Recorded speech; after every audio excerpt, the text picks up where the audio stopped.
Welcome to another episode of Stranded with a Stranger. This is our mid-episode episode where you guys get to send in your list to us. Now, if you want to be a part of one of these, then please send in your list of 8 tricks, 1 non-magic item and 1 book to sales@alakazam.co.uk. In the subject line, please put My Desert Island Tricks. That way it comes through to me and we can get one of these recorded for you. That being said, we do have another Stranded Stranger who has given us a great little bio. So today's guest is Phill Evans, and here's what Phill says. I've been interested in magic since receiving a Hocus Pocus magic set as a child. In particular, I remember a trick from the set involving 3 safety pins with coloured beads, where the spectator would remove one of the safety pins and you could tell which coloured bead they had without looking.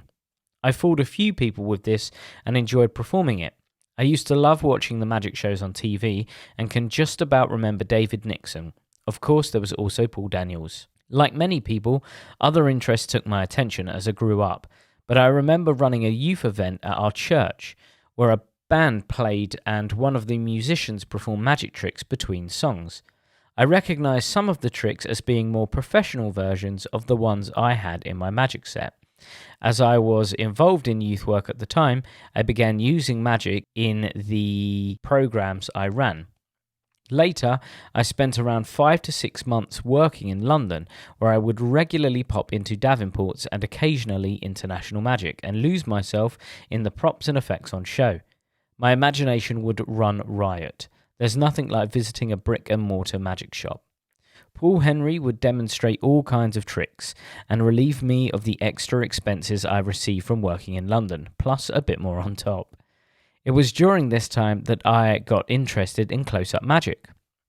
I continued to perform magic occasionally, but the business of life meant that it took a back seat for a number of years. 2016 to 18 were particularly difficult years for me, with life throwing a number of curveballs. It was during this time that I discovered my love of magic again. Magic became my safe place where, for a while, I could escape and take my mind off the issues I was facing. It was during this time that I met some amazing magicians who, without knowing anything of my circumstances, showed kindness just because that's the type of people they are. It went a long way and meant so much at the time. Perhaps I could just mention John Carey and Peter Nardi, who befriended the struggling stranger that they are now stranded with. Well, things moved on, life moved on, things got better and magic stayed with me. Through magic I've made many new friends, including Rich Relish and Lord Harry from Cardiff Magic Society. Both have been great sources of encouragement in my magical journey. I'm now a member of the Magic Circle, with a big thanks to Andy Smith for all the help and advice, and best of all, I'm a proud member of the Alakazam. Perhaps I could give a final shout out to Magic Mel, a local magician that used to do gospel magic around my local churches and took me under his wing many years ago. I still love our magic catch-up chats. So here's the list. I'm primarily a family magician, with a performing interest in parlour and stage. I enjoy learning close-up, but less so performing. Finally, I love a bit of spooky magic. It may be a very eclectic list. Wow, it sounds like it's going to be a really eclectic list. What a great introduction. And Paul Henry from Davenport, so I always remember him showing me loads of great tricks in Davenport's. And those of you that have never had the opportunity to visit a brick and mortar magic shop, please do. Just wherever you are in the world, seek one out. If you're on holiday, see if they have one local to you. Go check them out because they are wonderful, wonderful places. So I'm really interested to see what Phil's list is going to be. But before we begin, he's given us some honourable mentions that maybe will give us some insight into what his full list is going to be. So here are his honourable mentions. Evolution by Paul Gordon, a brilliant colourful little packet trick where cards with pictures of caterpillars magically go into a cocoon and then appear as butterflies. Little Door by Roddy McGee, brilliant fun effect, and Card Warp. I use the Michael Amar version from Easy to Master Card Miracles Volume 2. So, we've got a packet trick, we've got Card Warp, and we've got Little Door. Not sure if that gives us many clues into what the list is going to be, but let's get stuck into Phil's list. So in the first position, Phill has put Stratosphere. An easy-to-follow illusion where 3 balls, red, yellow and green, are placed into a tube just wide enough to contain the balls, yet the balls change order. It also has a kicker ending. I love telling stories, and this trick allows me to perform magic as I tell a story. I have a couple of stories, but my favourite is about 3 children putting their special baubles on their Christmas tree. This is the trick that attracts most comments from adults at my family shows, so much so that I've started to add it to my cabaret show, and it's going down a storm. Wow, what a great idea. I love the idea of the baubles on the Christmas tree. Yeah, that gives absolute reason to having those, because they look like giant baubles. What a great idea. And it does bring us to number 2, the extractor. In particular, before you play devil's advocate, my card to nail routine, where a freely selected and signed card is placed back in the box by the spectator. The box is placed in an envelope, and the envelope is sealed with a nail. On a count, the envelope is ripped from the nail to reveal the signed card pinned onto the nail. This gets amazing reactions. The extractor makes everything so clean. Plenty of business to be had in the presentation, and it can be performed stage, parlour and close up. Yep, great. I love the idea of the prediction being nailed and then the envelope being torn around it and seeing the card now. That's an excellent idea. Very dramatic. That would be a great way to upscale it to parlour and stage. Yeah, excellent idea. And that leads us to number 3, which is Get Smarty. I love the item to impossible location plot, and this ticks all the boxes for me. It's easy to do, pretty much fail-safe, uses valuable personal item with minimal risk. The list could go on. I love Get Smarty. Absolutely. And I started performing Get Smarty maybe 4 months ago now at my local restaurant, and it gets phenomenal reactions if you're a fan of BuildTube type routines, and there's been some phenomenal ones over the years. Nick Einhorn had a great one with pens, and, you know, it's just a phenomenal trick. And Mark's version of it, I think he has another version as well as Get Smarty, with another type of container for sweets. But it's a phenomenal trick. I highly recommend it. So that brings us to number 4, which is Coin Unique. Coin Unique was one of the first gaff coins I brought, and I've always loved it. It's often used in a very basic way, but I think that, with a little imagination, it can be a real powerhouse. I combine this with part of Alakazam's Confusing Coins for my Birds of a Feather routine. An old English penny is dropped into a coin purse with an American $50. The purse is given to the spectator. I hold an English half-crown in my hand and ask the spectator to shake the purse. Chris Congreve idea. The penny is now seen with the half-crown in my hand, and when the spectator opens the purse, it's seen to have vanished, with only the $50 left in the purse. Wow, what a great idea for a routine. It's like a transpo of coins, but in their hands. Yeah, great choice. Coin Unique is always going to be a popular choice. It's such a clever gimmick, and I'm sure that all of us remember first seeing that gimmick and how amazed we were by it. So yeah, great choice, and it leads us to number 5, which is Needle Through Balloon. Back to family magic, and this has been in my set for a long time. The amount of business drama and fun you can get out of this is unreal. I usually build it up as the most dangerous trick in the world, then explain I'm going to push a pin into a balloon. Then I produce a huge pin. A couple of lessons learnt through this many performances are: always get spectators to check the balloon, as many know the sellotape trick. I always get them to check specifically for tape.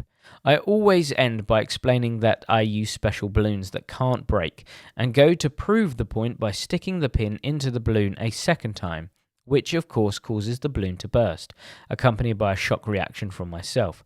Just a side note, obviously check about loud noises and bursting balloons, especially if you're aware that there are some children with special needs present.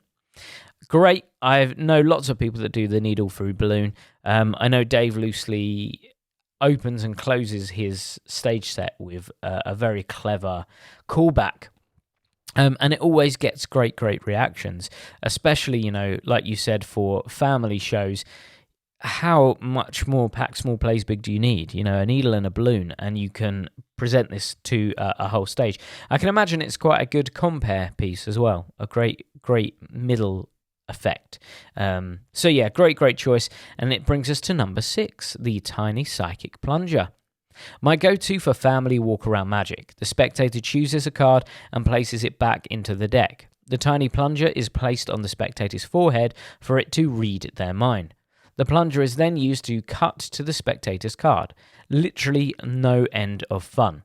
I always make a point of asking the parent if I can place the plunger on the child's forehead, not because I think they're likely to say no, but because it adds so much to the comic effect. It can be repeated over and over again. In fact, it's better repeated. The only problem is that every child will want to try it. Please can I also have an honourable mention? Of course you can. For Chris Congreve's gun trick. Although a different trick, it has many of the same qualities as Tiny Psychic Plunger. It's a real faller for grown-ups.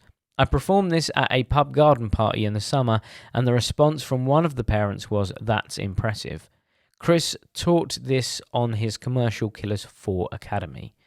Both great choices there. Tiny Plunger is just a phenomenal trick. Another one that, the first time I think all magicians saw it, we thought it was so clever, really quirky, completely different to anything that's out there before. And you're right, having that moment of the plunger on the forehead is just a wonderfully comical moment. And that does bring us onto the tail end of your 8 tricks. Number 7, Bag for Life.